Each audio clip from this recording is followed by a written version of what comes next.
Hi, my name is Tara Foley. I'm the brand director at Something Navy, and I'm here to show you my 5-minute face routine.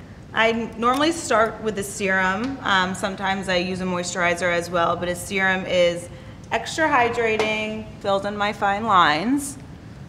From there, I like to prime the delicate skin area. And now it's time for the makeup. Again, a little bit goes a long way. I'm trying to go for more of a glowy look.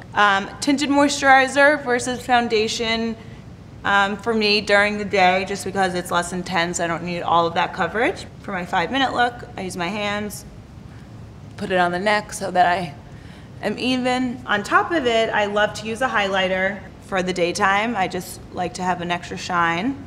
I also would never leave the house without putting mascara on. I've tried before to put my mascara on in the taxi on the way to work and almost poked my eyeballs out.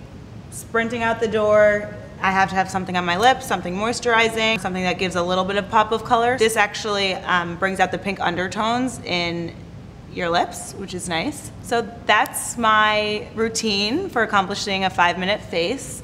Really important to have a natural look for the daytime, but a little coverage goes a long way. And you can do it in just 5 minutes. Thank you.